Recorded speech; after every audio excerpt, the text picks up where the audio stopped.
outstanding, a world-class vision, a world-class this. I'm a real leadership geek, honestly. I've spent my whole career reading books and chatting to people. I just find the whole thing and the announcement, the way it's been announced, bizarre. If you could move away from a model where teachers are so intensely focused.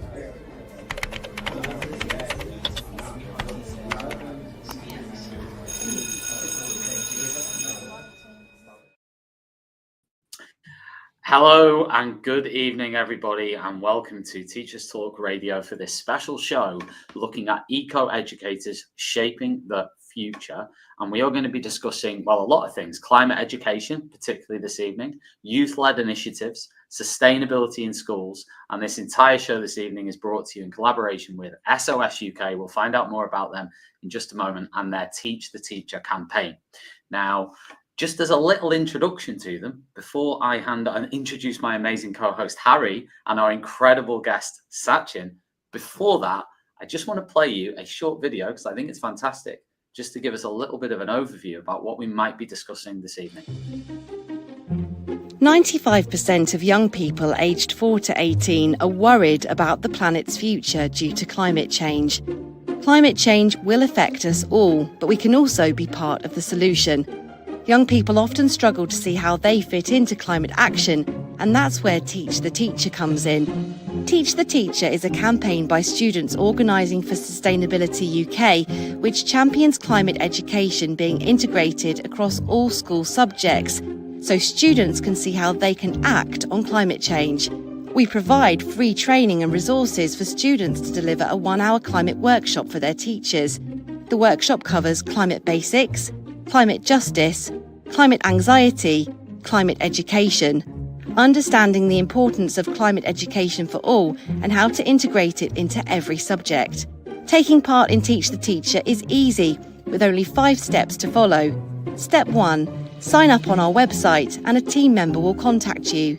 Step 2, we'll onboard your students and build their confidence in discussing climate change. Step 3, we'll provide all the resources and you can rehearse and set a date. Step 4, deliver the workshop.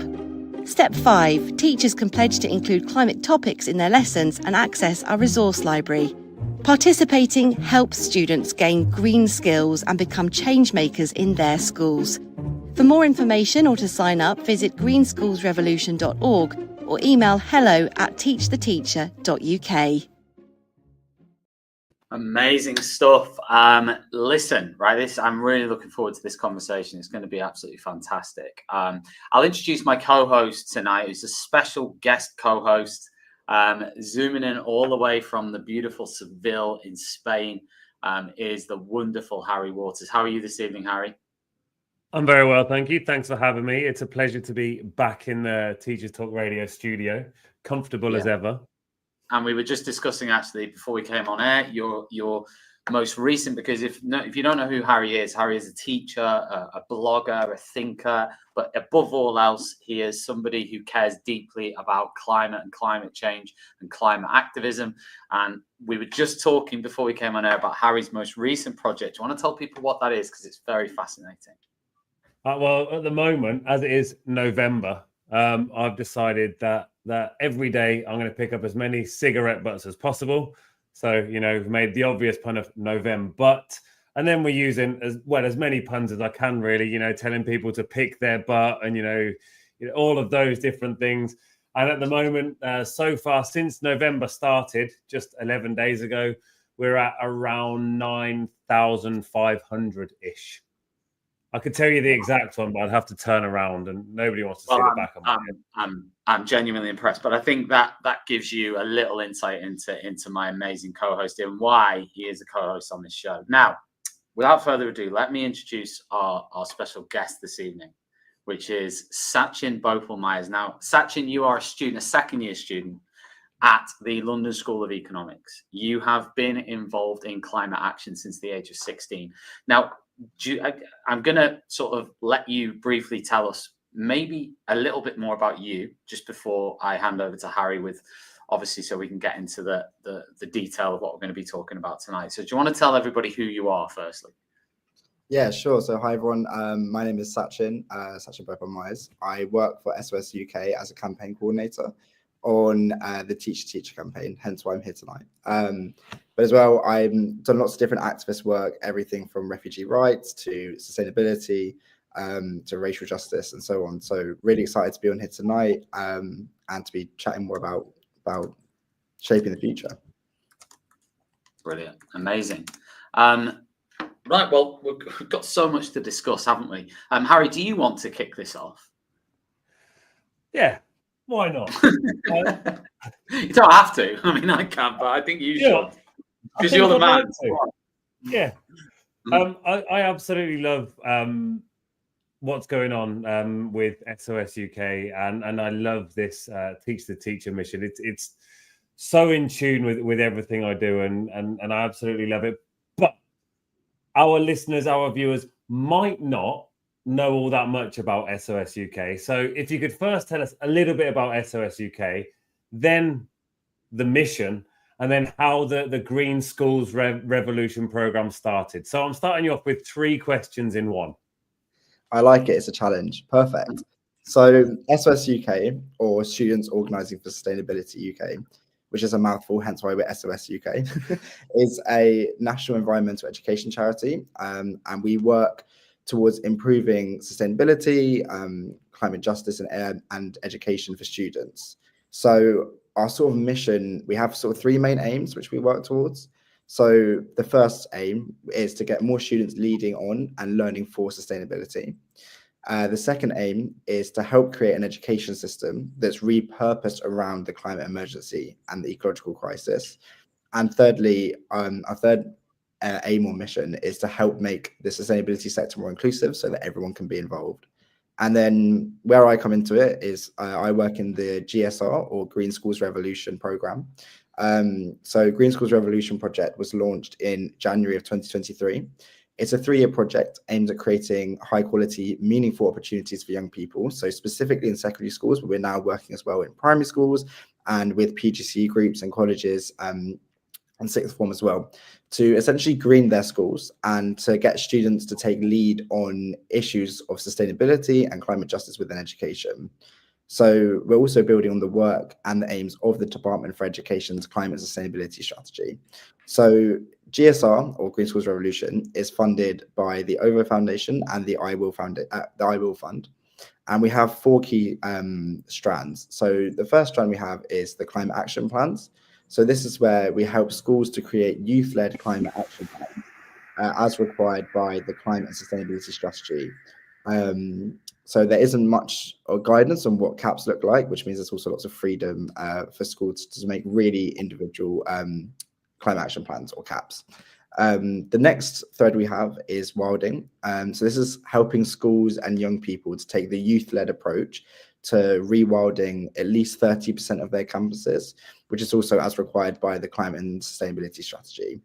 Can I just cut in there? What is that? Sorry, rewilding, was it? Rewilding. So rewilding. Sorry, my pronunciation might have been a bit off. No, that's okay. Sure. So then the next thread we have is the Futures Forum. So this is helping link young people to environmental organizations to empower youth voice in the sustainability sector. And lastly, which is where I work, is on Teach the Teacher. So we support and empower young people to deliver a climate education workshop with their teachers, helping them to understand the easy but impactful ways that climate can be integrated into the classroom across all subjects. So this is to avoid the siloing of climate into just being seen as maybe like a science problem or a geography problem.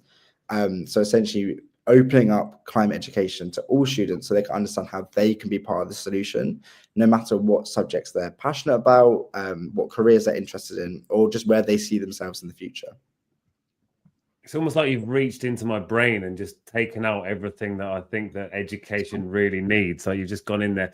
And what I love as well is that the organization is full of what I like to call TLAs, which are 3-letter abbreviations. You know, you can't get anywhere in teaching if you don't have loads and loads and loads of TLAs. They're vital. They're vital to it. So you talked a little bit about how Teach the Teacher works, but how does it fit into the Green Schools Revolution, and what are the nuts and bolts to it?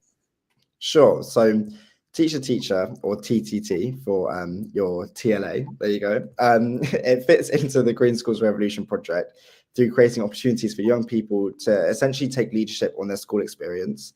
So it offers young people all the way up from primary school age to colleges, and now more recently PGC programs as well.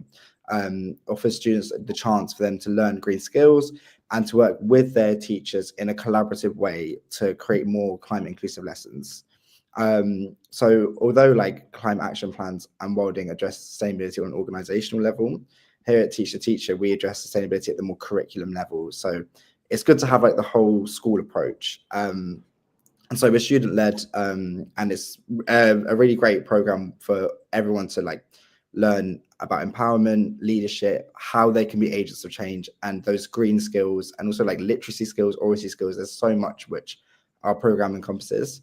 So we offer teachers the chance to hear from their students about why climate justice is so important and how climate can be included within lesson plans. So everyone benefits, both the teachers learning more about those environmental challenges, but also young people in learning those vital green skills. And so then sort of like how it all works and like I said, the nuts and bolts of it. It's quite an easy process.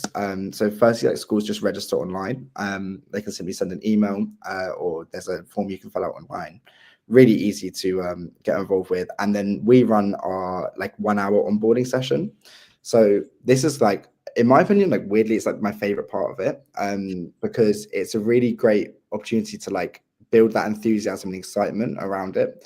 So essentially, this is a 1 hour training program where we get the students up to speed with all the different content of the session, but also find out more about why the students are passionate and care so much about climate justice. And this is something we offer in person or online. So we're really flexible around what we can do.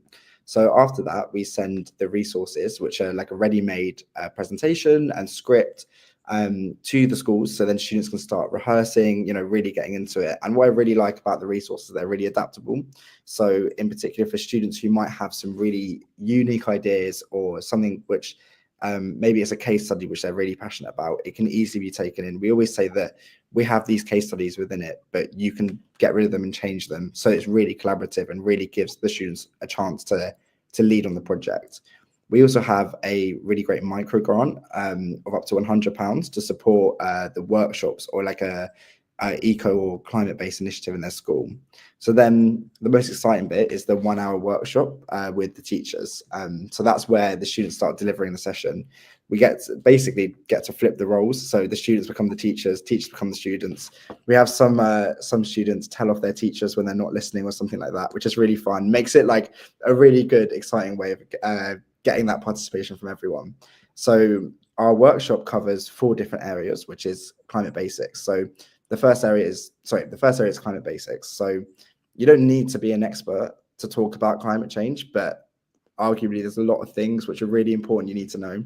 So we have all it like condensed into one nice section. After that, we explore who is responsible for climate change by looking at climate justice. So who is most vulnerable, who is going to be most at risk of climate change and so on. And the next thing we look at is climate anxiety, especially within young people today. This is like very prevalent and very important. So getting young people to talk to their teachers about what it's like growing up in a world where climate change is real and it's happening now. And lastly, we have climate education, which is the kind of the best bit. It's the open discussion where young people and their teachers can have this open collaboration, coming up with ideas about how climate change can be introduced into all subjects in school, no matter what you're teaching. So then once the session's done, we sometimes have like with the micro grant, students will maybe have prizes for the most engaged student or teacher, depending how you look at it, and so on. And then teachers have an opportunity to make a climate education pledge. So this means that if they make the pledge, they'll have access to our huge array of resources, everything from activities, videos, lesson plans, which they can easily use to integrate climate into their lessons going forwards.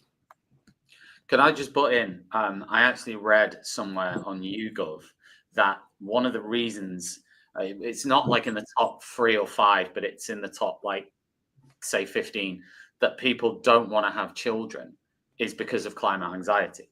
It was something like it was maybe 6 or 7% of people who said they didn't want children was a key reason. So it is obviously a big issue, isn't it? Which is why I'm presuming it's in this workshop. No, exactly. We really place that importance because it also opens up that discussion with the students. I think sometimes it's really difficult for young people to talk about their mental health and to talk about, you know, the things they're worrying about. And unfortunately, it's the case that climate change is real and we can see it, and we see it in the media. And also through that, even like just strategies of cope so that students can like look at positive news stories rather than things saying the world's going to burn or something like that. Yeah, and taking action and taking steps to move that anxiety into agency. I was trying to find my favorite thing about everything you said that was in there, and it's really difficult because there are so many different things that I want to pick out. But one of the things you said early on is about the flexibility of it, because not everybody has the same reason for being interested in, you know, in the climate crisis, in climate justice. You know, there are so many different reasons for someone to want to get involved. So having that flexibility within the training sessions is super important, because there's no use just sending out, I don't know, single-use plastics. Everybody has to talk about that because it affects everyone. Yes, it does, but not everybody really cares. You know, I'm sorry, I wish they did, but they don't. So it's so important to have that flexibility. So the students who are interested for the reason that they are interested, not for the reasons that we tell them they should be interested. Even though as teachers, you know, they should definitely be interested in everything we say because we know everything. We don't, by the way. So we're going to talk a little bit about your personal journey. Tom, would you like to give the lead in for that one? Oh, sure. Well, I was intrigued when it said that you started all this when you were 16. So, you know, I mean, I want to know really, before the stuff about SOS-UK and the Teacher campaign, I want to know why you personally have got fired up about climate change. Like, where did that all start from? Because you're still obviously young now. That's a good question. I think for me, it's seeing those stories in the media, seeing those impacts that it has, and also and I'll go on to speak later as well about it, but the intersections within climate justice. And I think that's always something which gets overlooked. Like my original reasons for getting into activism is that I'm a non-white person, and so the amount of racism I experienced, especially growing up in a very predominantly white area where that was a big problem, it's something which really drove me. But as well as seeing the impacts of climate justice on other people of color, it kind of resonates with me quite a bit. So I think that's the main reason why I got involved. And as well, just seeing, it's just those news stories. I think you can't miss them when you see them and you're so angry by how our world is being treated. You know, there's that classic phrase, we don't have a planet B, but it's true. We need to take care of our environment. I think that's the main reason why I'm so involved as I am now. So go on, tell us then, that makes perfect sense. I mean, tell us then how that then led on then to you getting involved with SOS-UK, the Teacher campaign, or how did you get involved with that?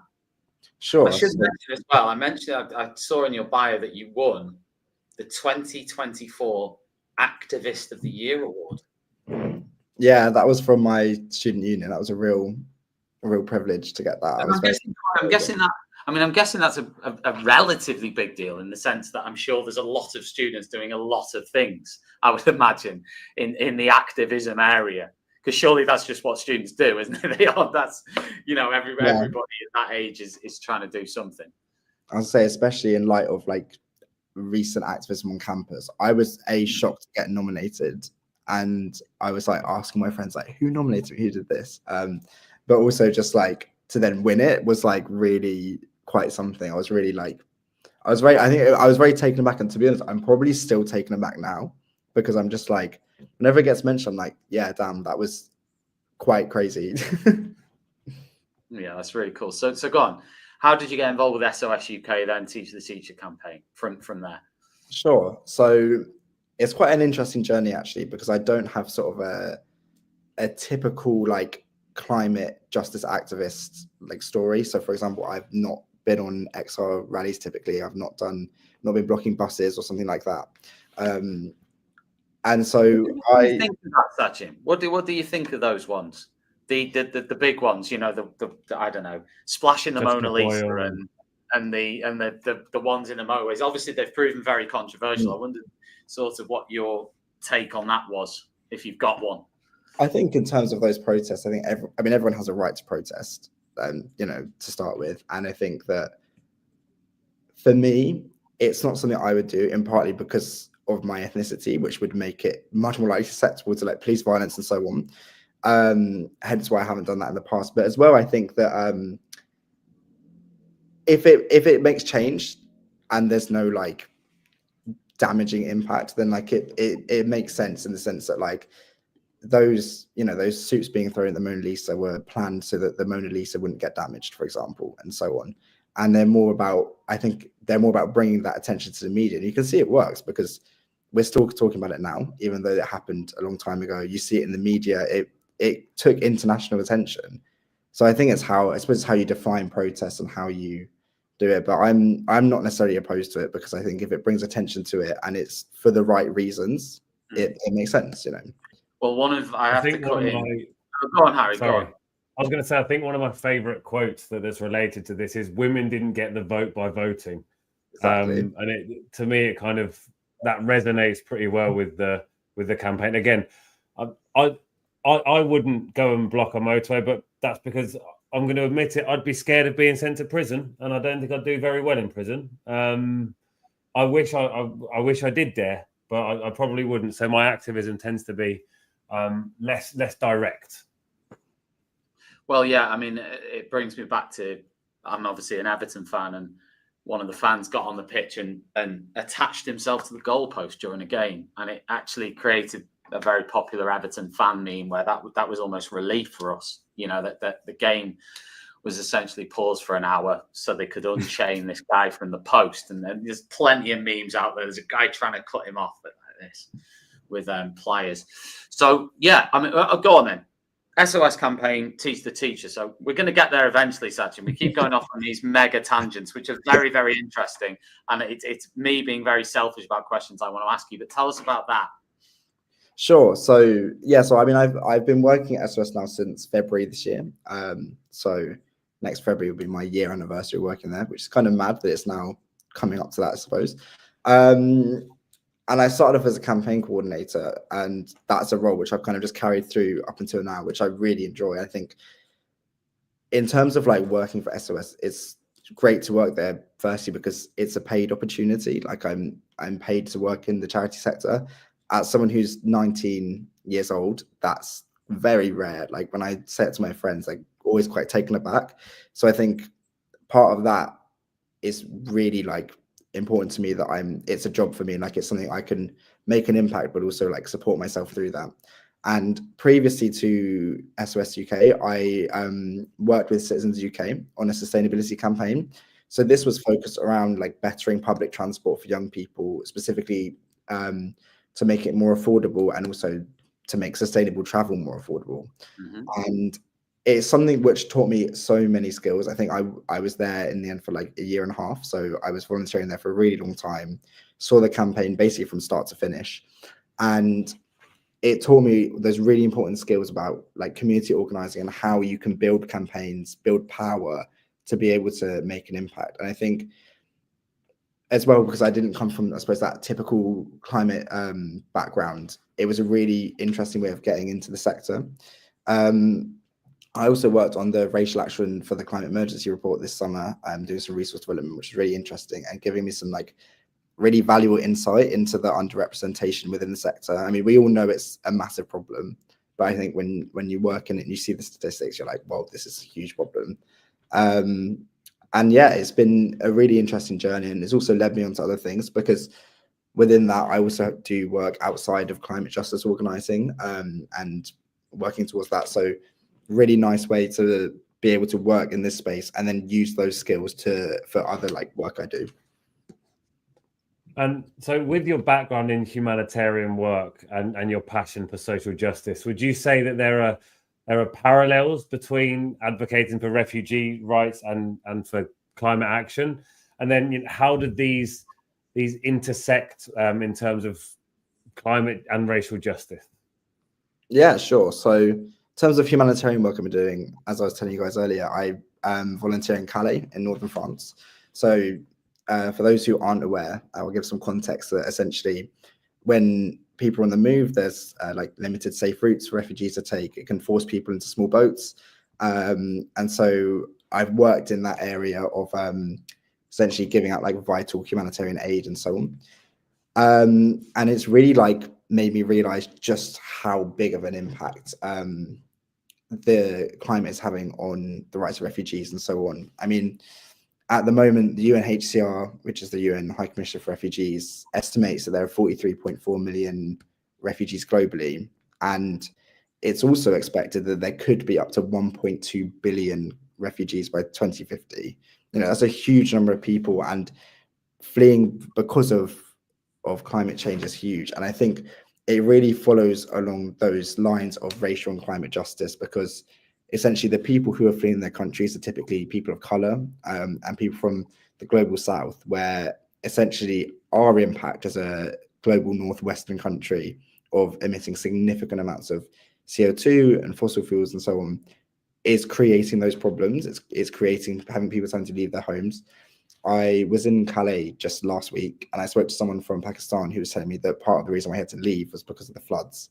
And it really like dials in that these are such intersecting factors, and it's only when like we take action and we actually stand up both for the rights of refugees and for the rights of the climate is when we can make that difference. I mean, we as well, I mean, looking at it as well in terms of like the parallels between war and climate justice and how like the global north can have significant influence on those things. It really hones in on the idea that there's such intersectionality between that. And it's also why we can't look at things within a vacuum or within isolation. You know, like looking at, I think when I read Kimberly Crenshaw about it and reading intersectionality, that was quite like a eye-opening moment for me, because I was able to understand about why different things can have similar impacts and so on, and how those intersecting identities really are really important to look at, not just in isolation, but as a whole object. It is so true. And in terms of when you look even at the climate crisis as a whole, you cannot just look at one thing. Obviously, you cannot work on everything. You can't say, I'm going to try and solve it. Maybe you look at those individual areas that you can focus on, but understanding the whole is super important. But looking ahead, this work that you're doing with TTT, or Teach to Teacher, has it influenced your own education and your desired career path? Or are you still going the way you thought you would when you started? Oh, it's definitely influenced my career path and what I'm interested in. I think it's interesting because I had already like started my degree, and I think it was 5 months in when I started at, or 4 months in at Teach to Teacher. But definitely looking into the future, things around like sustainability and stuff is something I'm definitely going to look into. And as well, like we were just saying about like intersectionality alone, that even within like subjects, you know, at like master's level or so on, like when looking at stuff like urban development, it's got so many parallels between those two things. But working on Teach to Teacher has really like fueled my interest in working in the charity sector. I think I always had a idea that that was sort of the direction I wanted to go, whether that's in like climate justice organizing or maybe like migrants' rights organizing or so on. It's always been something I've been interested in, but now seeing how like working in a charity has so many positive impacts, like you can make a difference and, you know, support yourself and so on through that, it's something which just really allowed me to just see that positive action in practice. And I think as well, like working in with TTT or Teach to Teacher, the like personal development opportunities I've had have been huge. You know, I was a panelist on New York Climate Week just a few weeks ago. Wow. And that was a really great opportunity just to see the different, you know, we had lots of different panelists talking about approaches to like climate organizing, and to see so many different backgrounds, so many different people from the different areas of the sector all with different stories of why they've ended up in those jobs and so on, really motivates me that it's something I can achieve and something I can go forward to do. And I think it's as well particularly important that now, as like, you know, any job can be a green job. So how can we influence that and create that space so that all jobs can work towards that? Can I butt in again with one of my amazing sort of loads of people say this and it's really controversial type points. So there'll be many listening to this, and I'll put this to both of you actually. I'll put it to Sachin and Harry. There'll be some watching this going, that's all well and good, but you know, countries like China and India and maybe Brazil and other countries that are almost, you know, on that development journey are doing so much that you know, and this is not me saying this, by the way, because I actually personally think everyone should do what everyone can do, right? However, there'll be people going, there is no point because of those huge emissions that are happening in one part of the world and then not. So that was more my question to you, Sachin, when you were talking about the global north. What did that mean? And you know, and how would you respond to those people who would say, they wouldn't say it's pointless, but they challenge to say, well, what is the actual impact of it? Well, I'd firstly say to those people that if you look at like per capita emissions, i.e. the individual versus like GDP or something like that, or a country's total output, you can also see that it is still the global north countries which emit the most. So like it's very important as well to recognize that when countries are going through development, it's part of that process of greening that development. But I would say that like alone, like looking at per capita emissions is really important because it contextualizes it and it makes you realize that actually there's like 1.2 billion people in India alone. You know, there's a lot of people. Don't quote me on that statistic. I know it's roughly that, but there's a lot of people, and as well that, you know, if you look at colonial histories and so on, it's what creates these problems around both countries having their ability to develop on their own and so on. So I would say that, but as well that everyone has to try and do something, and if we don't do that, then we would just reach breaking point way earlier. So it's also about how you approach it from a mindset that, sure, some people aren't going to care about it. That's the same with every single cause ever. Like there will be no cause in the world which everyone cares about, because it's not, you know, it just doesn't make sense. So I think approach from the idea that the majority of people do care about the climate, and that I would also argue that those people making those arguments maybe are the loudest voices, but not representative of the overall voice. I think also, like when it comes to China being, you know, huge producers of CO2 emissions, who are they producing the emissions for? Like, where are these factories? Where are these things being sent to? Who is, you know, sending their work to China to create such huge amounts of stuff? And often it is the global north that are looking for the cheapest place to make their profit, because it's just cheaper to send it to China, and then the emissions are all plonked onto China rather than, you know, the headquarters of the company that it comes from. Like if you look at China's advances in renewable energy, for example, they're way ahead. They're way ahead. I'm going to swing back away from developing countries and to youth-led climate action. Just over half a decade ago, I don't know if you remember, a young lady named Greta. I'm not sure if anyone's ever heard of her. Quite a famous youth activist. She dominated the headlines and continues to do so with her strikes for the climate, and so much so that almost every youth activist that there is now, including my daughter, everybody says, "Oh, you're the next Greta," or, you know, you're going to save the world, or you're the next Greta. So either all of the pressure you can possibly put on somebody, or comparing them to somebody else. You know, there's never going to be a next Messi. There's never going to be a next Greta. Like, I want to be the next Harry Waters. That's always been what I've wanted. That's it. Well, we're getting there with the beard. So I was wondering what you thought. You know, how much of an impact has Greta's movement and Fridays for Future had on young people, and what role do the student campaigns play in pushing for systematic change in schools? Sure. So, I mean, in terms of like Fridays for Future and school, that's a mouthful. School strikes for climate. I think it's actually been really paramount to opening up, particularly like the youth and young people, to like climate justice organizing. I mean, alone, it's really emphasized the importance of like how climate change is real and how our generations and future generations beyond me will be the most affected people.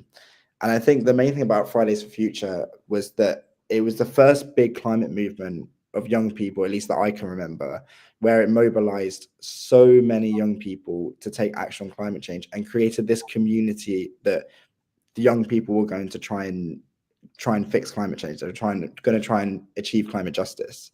I think it also let young people know that they can be involved in climate activism.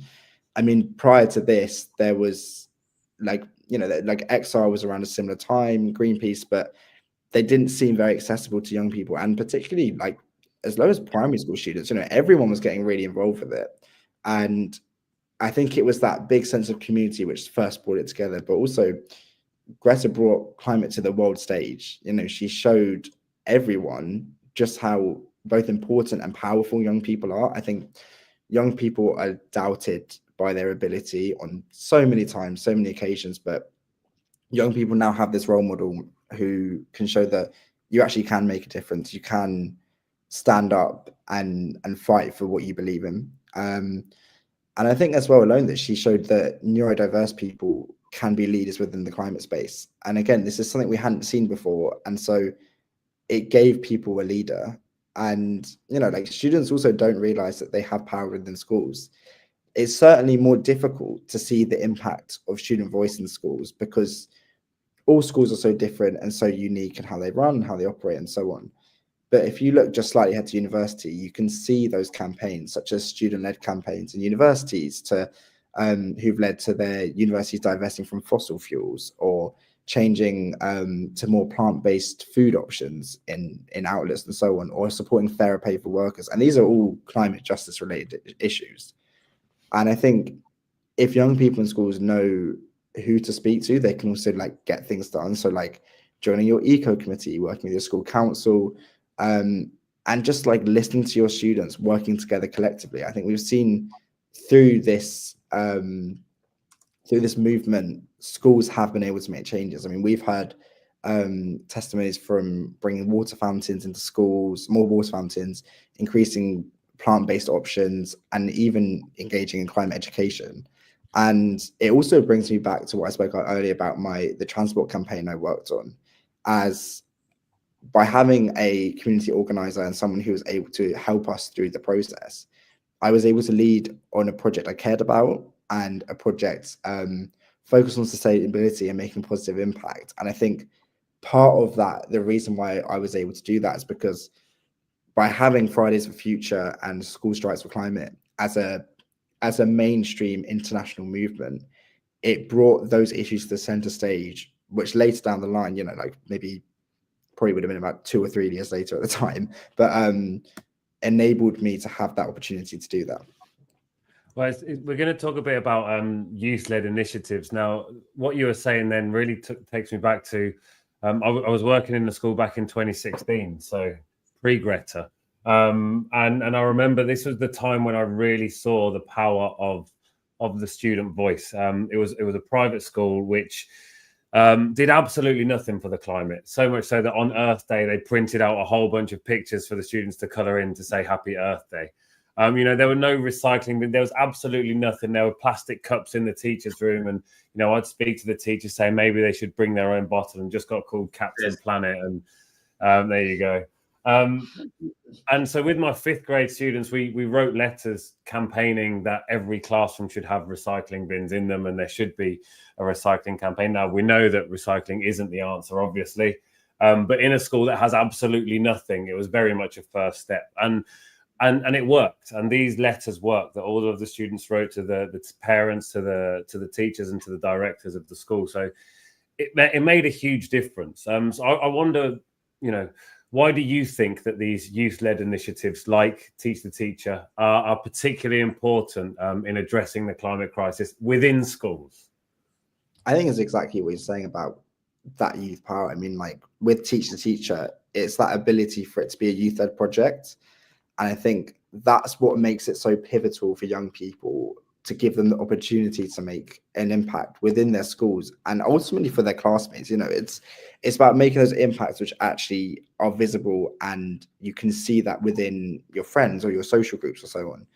I think in particular about Teach the Teacher, I really value how it's a collaborative model, it's a collaborative working technique. Like, sure, I support those schools in running them, but I don't go and deliver the teacher session. The students do. I just help them through the onboarding and the more like admin bits, for example. And I think it just demonstrates why climate education is so important to young people's education, because it just makes it so clear. Because when you have a teacher running a when you have a student running a presentation to a teacher, it gives a lot more authenticity and a lot more just genuine vibe about it, because it's the students actually saying, look, this is what we really care about, and this is what we want to work with you. Because that's the other thing, is that it's not a protest, it's not something where there's any form of aggression or anything. It's a presentation, you know, where they're saying, look, we want to work with you, this is what we can offer, but also let's work together. What ideas do you have?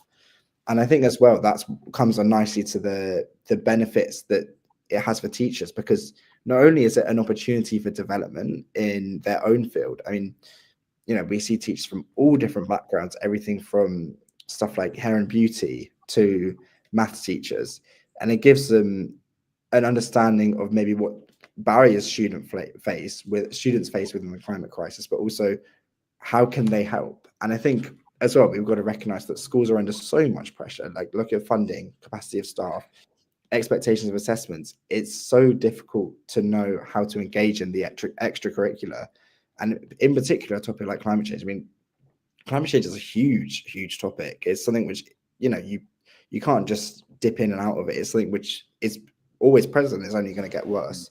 So it's important that students who are receiving that climate education are able to lead on the climate crisis, because it gives teachers that opportunity to work together.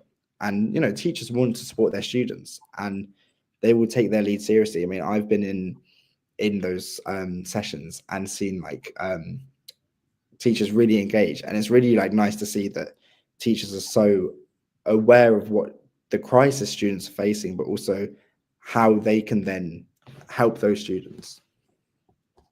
Yeah, it's almost, you know, what do you want to learn? What do you want to work on as well? So as you say, can we work on it together? It's not the students coming in saying, I know more than you do, so I'm teaching you. It's them coming in saying, look, we know this much, and we know that we can probably get it in all of these other lessons in these other areas. So can you help us and like do that as well? But yeah, as you say, there is an awful lot of pressure on teachers, and so having the students there literally almost begging them for it, but asking them to do it is super important.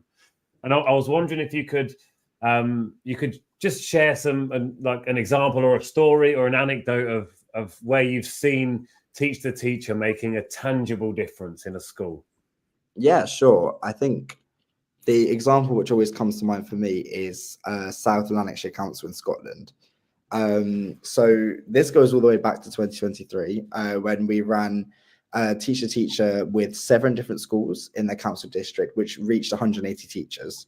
So we had such a positive response from the students and the teachers with so many like climate education pledges.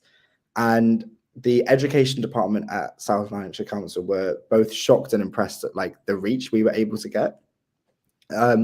So in 2024, they actually mandated Teach the Teacher for all of the secondary schools within their district. Now, in 2024, I believe it was about 2 months ago, maybe last month, we ran an in-person onboarding with 16 schools. So lots of student leaders all came together in South Lanarkshire in person. We get engaged with over 100 students on climate change and the different aspects of our program. And the students were incredibly engaged. I mean, they came up with so many great ideas. 2 of my colleagues went along to deliver the onboarding. and they came back just being like, wow, this was amazing. We had so many unique ideas and lots of ideas we hadn't heard of before, which is really refreshing to hear, especially like, I mean, you know, we run lots and lots of onboardings, so we're quite used to the same ideas, but there was some very much out of the box thinking going on, which was great. So the council collected those ideas and is sharing them all around the schools so that the best practice can already be shared.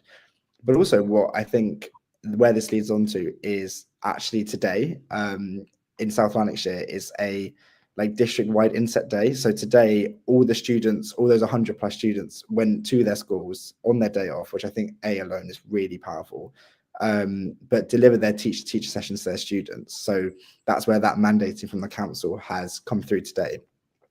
And we're really excited to hear how these sessions go. I mean, we're already supporting the council to get the teacher running in their primary schools, in colleges, and even within local PGCE providers. But just that it happened today alone was a great coincidence for the radio interview. But we're really excited to hear where it goes. But it's just a true success story that by working with the council, with the teachers, and with all these different stakeholders together in a big collaboration, we've been able to get Teach out to literally everyone in South Lanarkshire. That's awesome. I'd love to hear how they went as well. So yeah, do keep me informed. And we've seen a little bit there, but I wonder, like, the kind of impact that this has, not just on the students, but also on the teachers. Sure. So in terms of the impact on the students, I mean, there's so many impacts I can get into. I think the main things that that we look at is seeing the positive impacts on the green skills. So educating young people on how they can be leaders in green jobs and so on, but also in advocacy skills, oracy skills, literacy skills. Students are able to build up their confidence, mitigating those feelings alone of climate anxiety, as they were able to make an impact in their school. I think that's the main and important bit, and be confident in doing that. A lot of the students who come on the program might sometimes be a bit shy or a bit nervous, and what we see by the end of it is that they're really confident and they build these leadership skills which will hopefully stay with them through life. And through that, they also learn about climate change, and they support that climate justice and climate education within their school and be part of that change. But also, like you mentioned, like what is the impact on teachers? Well, we see that teachers firstly learn more about climate change and its importance and relevance to it being taught in school. I think that's what's really, really important for us, that by working with their students and allowing their students to take lead, they can understand the importance of why we do need to have climate education, why we need to know about climate change, but also learn about how they can implement it easily into lessons. I think that can be a very overwhelming concept alone for a teacher, especially like we said earlier, there's so much pressure in the schooling system. Like, how do you, if you're, I don't know, a maths teacher, how do you get that into your lesson? And actually, we have a really great story of a maths teacher who didn't think it would be possible to get climate change into their lesson. And it was only when their students said, actually, no, what about if we use rainfall data next time we're doing a lesson on statistics? What if we learn more about how much greenhouse gases have been emitted in the last month or something like that? And just those little things, even whether it's just putting that into questions like homework questions or so on, it really empowers teachers to talk about climate change confidently, and gets that climate education going within those schools so that everyone, no matter what subject they're interested in, can benefit from that. But also, no matter what subject the teacher teaches, can benefit from that. Yeah, I know what you mean. That is, one of the things that I work hardest on. And it's funny when maths teachers say, oh, we can't do it in maths. It's like, do you know how many numbers and statistics there are involved in the climate crisis? It's probably the easiest out of all of the subjects to get it into. When the PE teachers are even doing it, it's like, there you go. Good job. I think this is the perfect moment. We've talked a lot about TTT, Teach the Teacher. I think it's a great moment to have a little look at a wonderful video. So take it away, Mr. Rogers. 95% of young people aged 4 to 18 are worried about the planet's future due to climate change. Climate change will affect us all, but we can also be part of the solution. Young people often struggle to see how they fit into climate action, and that's where Teach the Teacher comes in.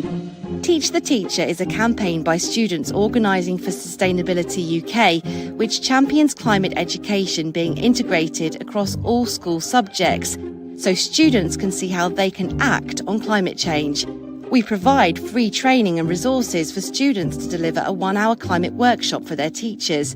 The workshop covers climate basics, climate justice, climate anxiety, climate education, understanding the importance of climate education for all and how to integrate it into every subject. Taking part in Teach the Teacher is easy, with only 5 steps to follow. Step 1. Sign up on our website and a team member will contact you. Step 2. We'll onboard your students and build their confidence in discussing climate change. Step 3. We'll provide all the resources and you can rehearse and set a date. Step 4. Deliver the workshop. Step 5. Teachers can pledge to include climate topics in their lessons and access our resource library. Participating helps students gain green skills and become change makers in their schools. For more information or to sign up, visit greenschoolsrevolution.org or email hello@teachtheteacher.uk. Welcome back, everyone. And before we say anything more, a big thank you to everybody who's watched so far. We've hit 1,000 viewers, so across all our various streaming platforms. So welcome to you, and thank you very much for watching, whether it's been 5 minutes, 10 minutes, or the whole thing so far. If you have any comments, by the way, tweet them at us. Send them in, comment on YouTube. We'll throw them up on the screen. If you've got any questions for Sachin later on, then we can do that. I also, Sachin, have been thinking during the little break about a question I had again. One of my devil's advocate questions for you and Harry. And Harry, you can jump in on this if you want as well. Is I've really enjoyed this conversation. By the way, I think it's been really, really interesting so far. The bit about Greta, right? There'll be people out there who'll say that climate change and the issue of climate is if you like, a cross-political issue. It's an issue that goes across the political spectrum. There are people on the right, there are people on the left who all agree on the issue of climate, and actually across the political spectrum would support, climate protests and would support climate specific things. Do you think, and here's a difficult question for you, because we've mentioned intersectionality, we've mentioned when issues would maybe go into things like immigration or into refugee status or into, war protests or whatever, right? Whatever.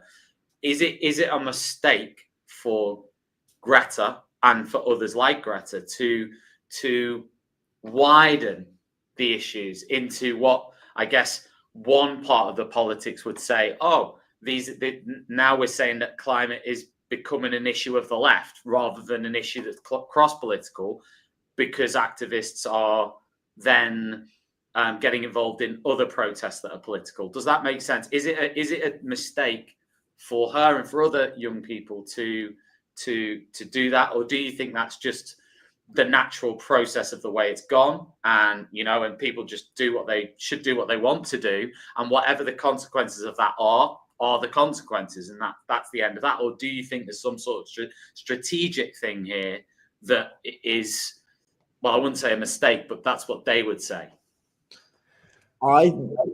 Great question. I think I know I'm amazing at these. Really good. It's like it's your job. I think it ultimately comes back to how you view like climate justice and climate organizing. And I suppose as I said earlier, at least in my opinion, it's not something which exists in a vacuum and is impacted by those other things. So I certainly wouldn't agree with anyone who said it would be a mistake to like protest for other related causes, especially when, like we were saying, about how it's got its relevance to migration patterns, to refugee rights, to the status of status of women around the world, and so on. It's got so many different intersectionalities and different parallels within it. And I think I would completely agree that everyone must unite to fight against climate change, and that's an effective means of organizing through cross-political means, because then it allows for everyone on all different sides, the right or the left or the center or whoever, to get involved. But what I also would say is that there are links to other things which are incredibly relevant and important and have an impact, whether that's them impacting climate change, but more commonly when climate change impacts those other things like we spoke about. So I would disagree that it's necessarily a mistake for anyone to then protest for other things. But also, you know, everyone has individual agency and the right to choose of what causes they care about and what intersectionalities they care about. I mean, I can't decide for anyone else. I can certainly encourage people to care about certain causes, and I definitely do that in my personal life. But also, I think it goes back to the idea that ultimately people have agency to protest, and if people care about something so much, whether that has a link to climate justice or not, I say to them, you know, good for you, go and protest it. And I think there will always be people who have the opposite agenda that are going to, no matter what is happening, no matter who's protesting what, they have the agenda against that protester. So they would always vilify that protester and paint that protester off as being, you know, a nasty communist or something like that. And again, this is my non-expert reading from a distance here. Do you think, though, that, you know, if you went back, I don't know, 3, 4, 5 years, that the view of Greta Thunberg, as an example, just because she's the figurehead of the movement, if you like, it's almost, you know, things have maybe got a bit more polarized towards her, whereas at the beginning, I feel as though they weren't as much. I feel as though, I don't know, but that's my reading of it from the outside looking in. And perhaps that's because of social media and because you see more voices now than you did when she first started. So I think also another great thing is she has helped create other voices within the movement that maybe aren't quite as, very much in inverted commas here, radical, because I don't believe she's radical. But other voices have come from that have come out that are not seen by perhaps people opposing these views. For me, it's blossomed some wonderful things. I mean, I'm sure it's helped Sachin as well. Not come out of his shell. I'm not saying you were ever in a shell, but I'm sure it's helped you and pushed you on from that. I think it's where it pushes people onto other social justice issues altogether. Like when you can see those links be drawn together between, I'll use the example again of racial justice and its link with climate justice, about how, you know, like if we can go as far back as colonial history and whatever, and how that has like been a systematic process of racism and so on. It really like allows people to get a more of a perspective on different things and form their own viewpoint and form their own and educate themselves on these different issues. And I think that's also what you can call it polarizing, but I would also argue that could just be that people are becoming more educated on different issues and like forming an opinion. I mean, that's the whole thing of youth activism and why engaging young people is so important. I think speaking of this education and looking at the current climate education landscape, now the Department of Education's 2022 sustainability strategy was seen as like a pivotal moment for climate education. According to SOS-UK, 72% of secondary level geography teachers covered positive impacts of climate change. I even saw them on BBC Bite-Sized in the GCSE review area. Some of the positive things that can happen because of climate change, you know, different crops that can be grown in the UK and, you know, booming tourism in the UK and people in the UK also experiencing 40 degrees, which, you know, you might be able to see. I'm here in short sleeves. It is the 11th of November, but it is still incredibly hot here in Seville. There aren't that many benefits, I'd say. In fact, there are zero benefits. Absolutely 100%. And I would hope that geography teachers were teaching that there were no benefits whatsoever to climate change and the climate crisis. So from my perspective as a teacher, I see that things are slowly changing. Things are mildly improving, particularly within English language education. From your perspective, how effective do you think climate education is in schools right now? For me, it was one of the reasons. It's the lack of climate education is one of my big reasons for starting renewable English and going that way. But what do you think? How effective is it at the moment? No, exactly. I think to put it quite brazenly, the reason why I work in this sector now is because I believe that climate education is still ineffective. And that's also exactly the reason why our campaign exists. And I think what I find really important, and particularly what resonates to me from around 4 years ago when I was doing my GCSEs, that unless you have a passion for science or geography, which back in school was not something I was ever interested in, I think particularly learning those very, very different subjects, lots of different information at once, I found it difficult as a young person being 15, 16 to actually be passionate about these things. It's difficult to receive the same level of climate education as others. And there's so many methods and ways that it can be brought into the classroom across all subjects.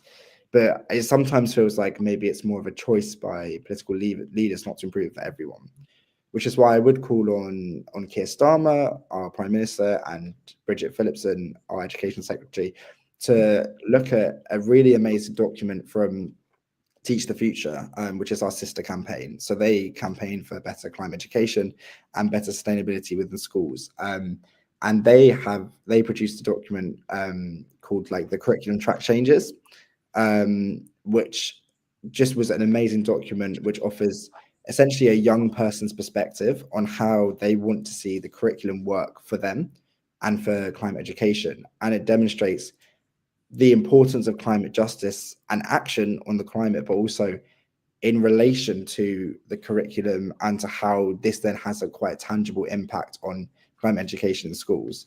And what I also say is that in Wales, Scotland, and Northern Ireland, they all have different curriculums. I am in England, so I used to follow the English curriculum when I was back in high school many years ago. And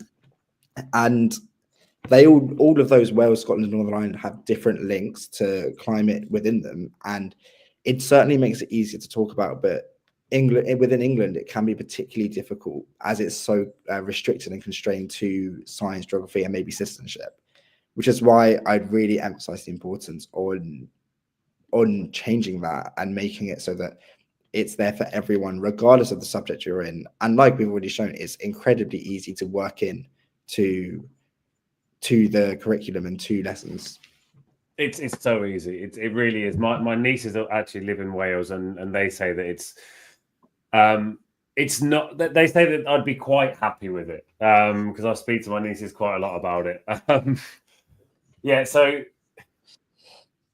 look at you mentioned earlier eco-anxiety. Now I like to look a bit beyond eco-anxiety and at big climate emotions. Because it is. Eco-anxiety is, of course, a big one, but there are so many others. We have guilt that's involved, but we have fear, we have anger, we have so many different things. Frustration, so many different feelings that are involved. Now, I'm going to ask you in a minute about what the current education system is doing to combat this growing eco-anxiety, but I want to add in another question and ask you just a straight-up question. Which do you think is worse, eco-anxiety or apathy? That's a very good question. I think I wouldn't necessarily put them against each other because I think they're quite different ideas. But I think within schools, at least at the moment, just purely from like seeing it firsthand, eco-anxiety is particularly prominent.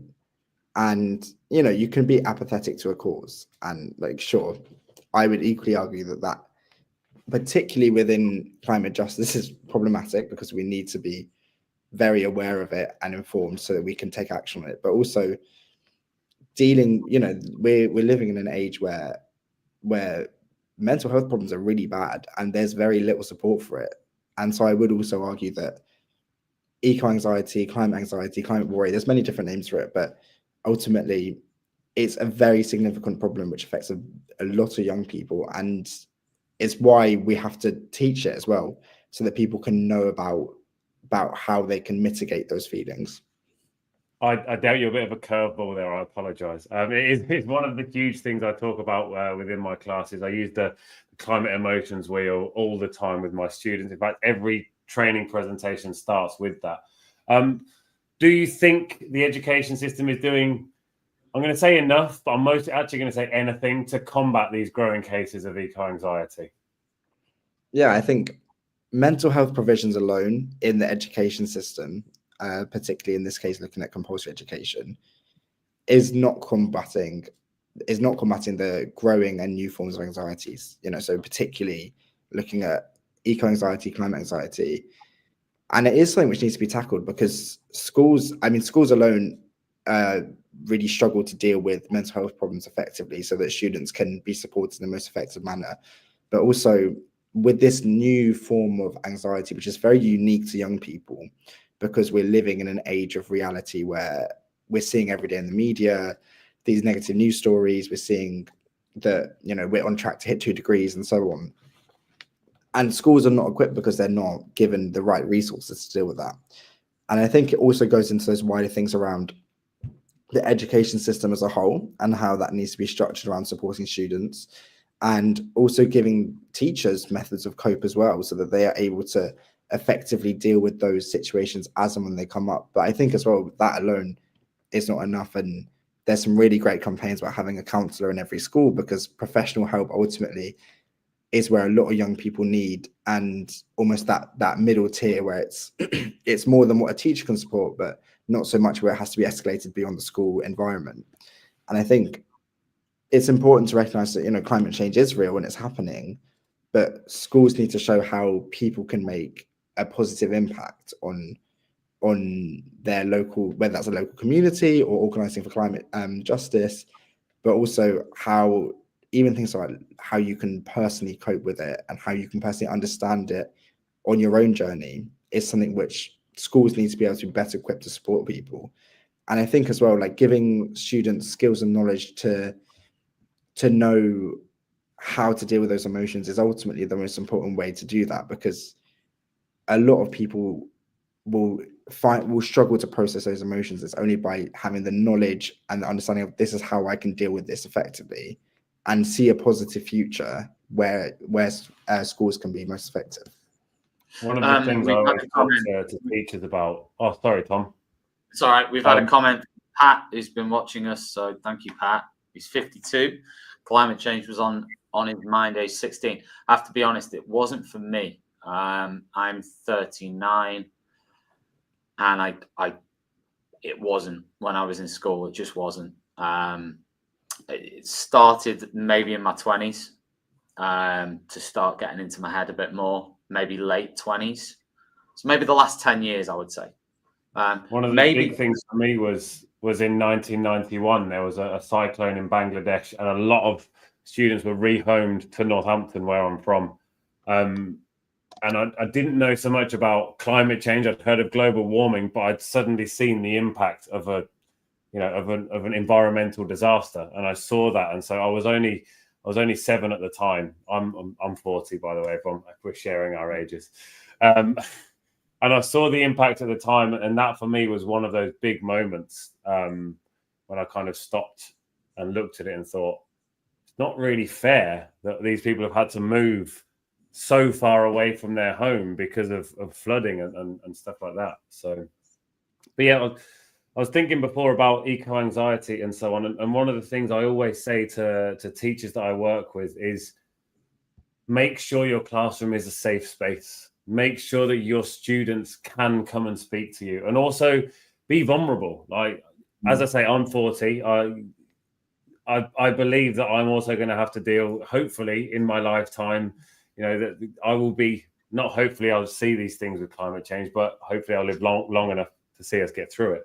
But I know that it is going to affect my life. I know it is going to affect my daughter's life. So I have these not particularly positive feelings. So opening up and being vulnerable about that with my students helps them come to me if they have an issue that maybe they can't speak to their parents about, maybe they can't speak to someone else about. So being open and having your classroom as a safe space is really important. I'm wondering, so in the whole provision of climate education, what role does teach the teacher have in plugging those gaps? In what can it do to help fix it? Sure, yeah. So I think it's that main thing about teacher demonstrating essentially just how easy it is to implement climate education to any subject. And of course, that's only 1/4 of it. And even within climate anxiety, it's about teaching those people to look at positive news stories, or to remember that there's action they can take to be part of that change, and so on.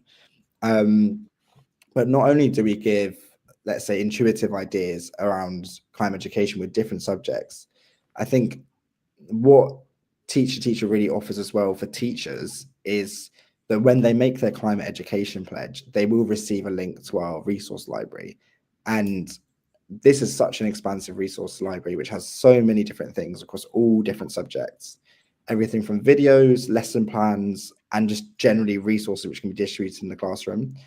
And I think it's that bridging of the gap between the current provision which we see and what we'd like to see in the future, and how those can also align within the curriculum and so on. And I think going back to mental health, we're bridging the gap with positive news stories. I think it's really important sharing those positive news stories, seeing how there's positive impacts, or there's people doing positive work already and taking action, that making students feel less isolated. So looking at best practice that's already happening in schools, giving students the opportunity to see good climate education in lessons and share their opinions with their teachers. And through that, looking at positive news stories, looking at different action they can take within their schools, it all creates this more whole education approach, where we include climate education as a really important issue. And we don't want people to think that climate education is completely failing, because it's not, and there's so many people doing amazing things, but there's always more we can do. And I think it's also great, there's also great work that's already happening, and we should celebrate that too. No, go on, Harry, go on.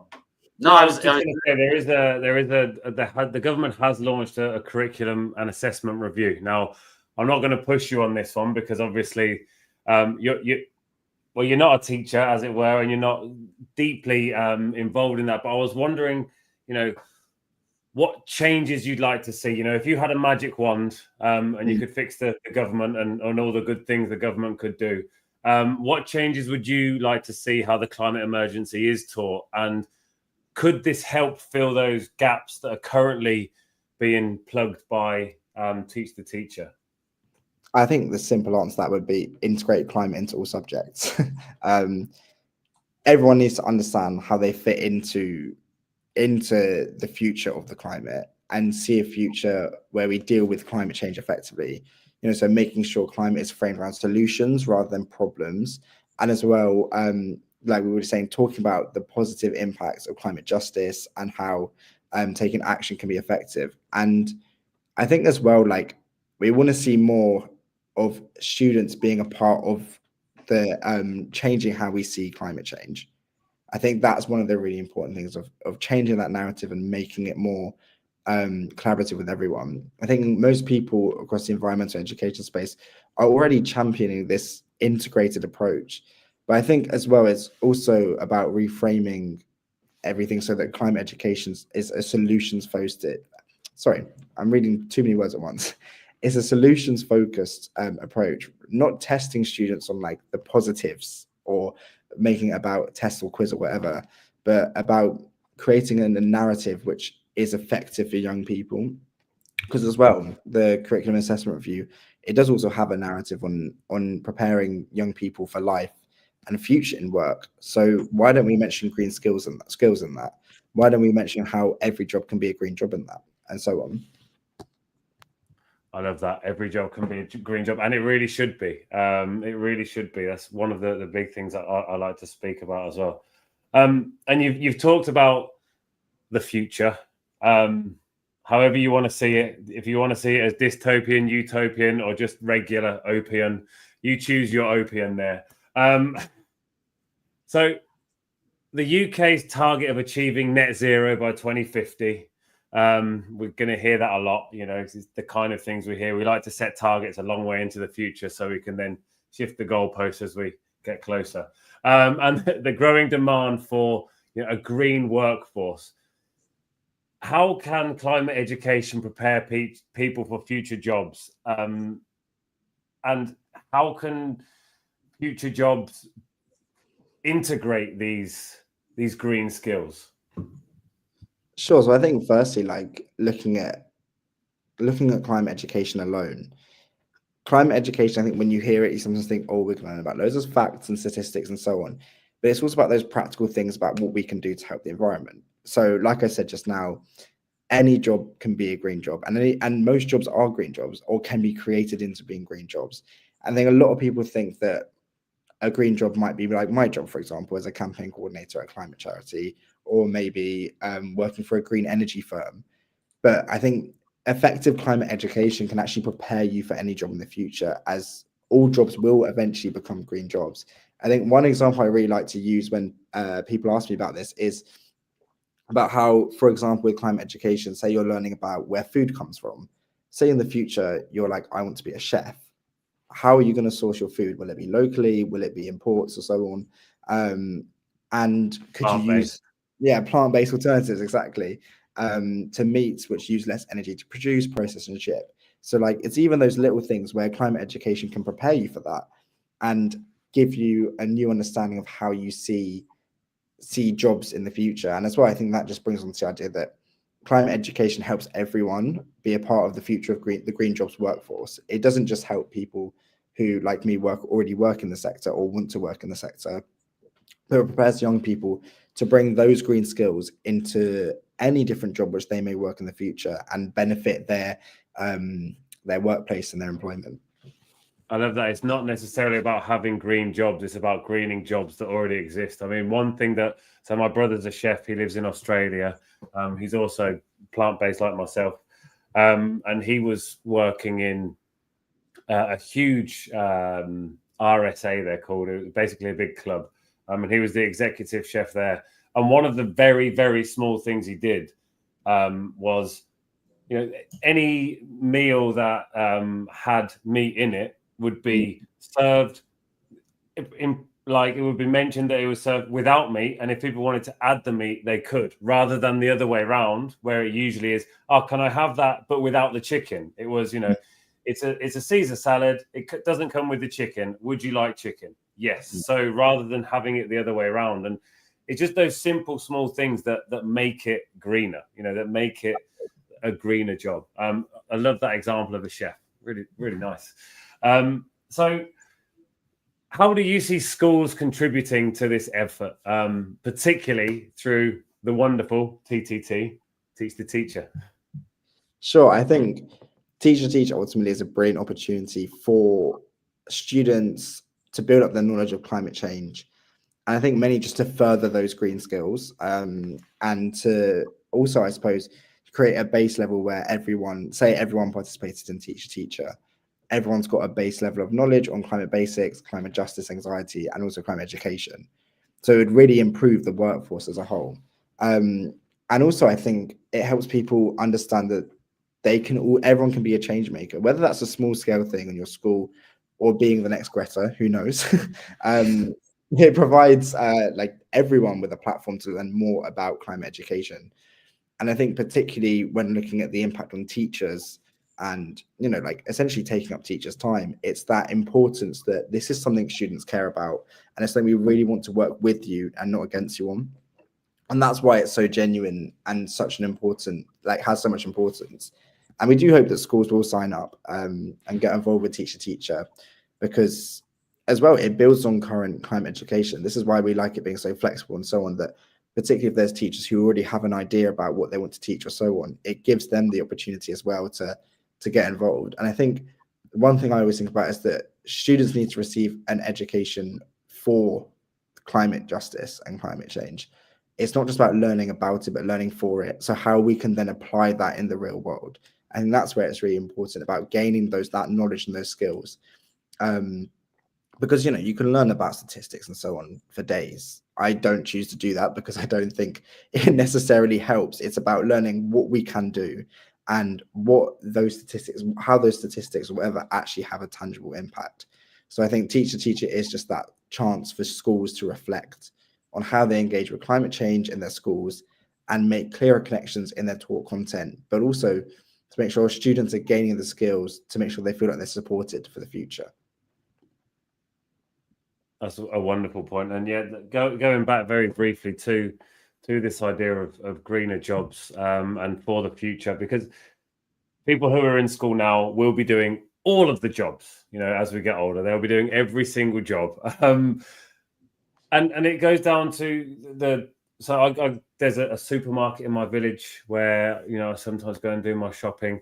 And in there, they would always say, as I went up there, would you like a bag? Would you like a bag? And I'd say, no, I'm good for a bag. I'm good for a bag. But then what I said, I stopped and I spoke to them. I said, rather than asking people if they want a bag, wait till they ask you for a bag, or say to them, do you want to buy a bag? Because that suddenly changes everything, and they stop and think.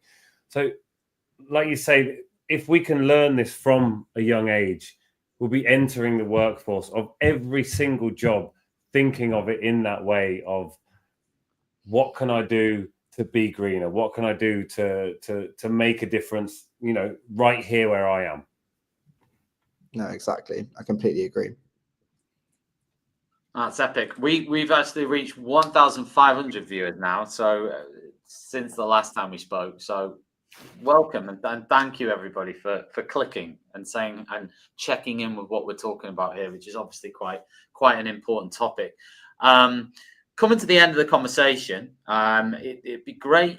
I think just from my perspective, if you haven't checked it out, then definitely, if you're a teacher, if you're a school leader, if you're anybody concerned with climate, whatever subject you teach, then get over to SOS-UK.org, visit the Teach the Teacher campaign page, have a look at how you can invite them in and get involved with the project. I'm sure anyone who's listened to this in any capacity this evening or watched some of it will have an interest in what they're doing. From my perspective, I think it's very, very important and inspiring work. And I think it's something that we can all sort of get involved in a little bit more. I mean, obviously teachers are under time pressure, but this is something that is, well, number one, it's really important. And number two, the way it's structured, I think is very, very helpful actually to teachers. I think it takes a little bit of pressure off them. And I think the idea of students doing some of the teaching, some of the presenting is actually really interesting and positive. And I think a lot of teachers would enjoy that element, seeing the students come out of their shells and giving them that opportunity and that platform. So from my perspective, and I'm sure from everyone at Teachers Talk Radio's perspective, this is a really, really interesting thing to check out. Harry, anything you want to add just as your final little thought on it all? And then I'll say the same thing. Final little thing. I'm just absolutely delighted that this exists, because I believe within the climate movement there needs to be support in every single area. This is very much like the area that I work in with youth empowerment and helping students speak up for what they believe in and asking for what they want when it comes to their teachers and their education. So for me, I'm absolutely blown away by this whole initiative, and super impressed with our wonderful guest here today. I'm obviously impressed with this guy too, but super impressed with everything you've had to say, and I can't wait to learn even more. In fact, well, it's nearly my bedtime, but when I wake up tomorrow, I'll be doing a big deep dive into this one even more so. So I really can't wait. Epic.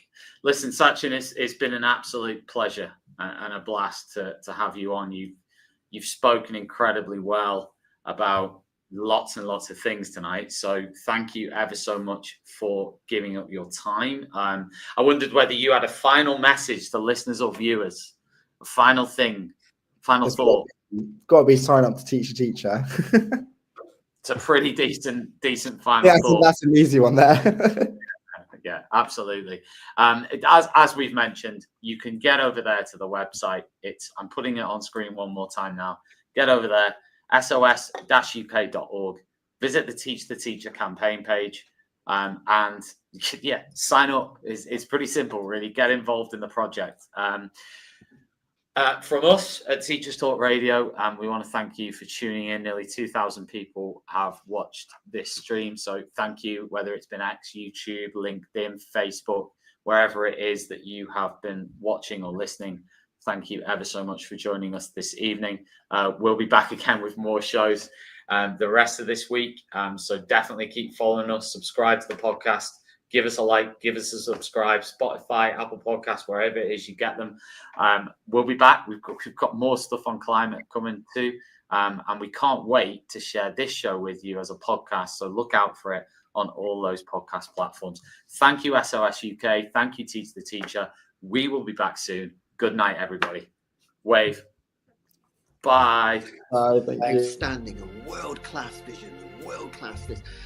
I'm a real leadership geek, honestly. I've spent my whole career reading books and chatting to people. I just find the whole thing and the announcement, the way it's been announced, bizarre. If you could move away from a model where teachers are so intensely focused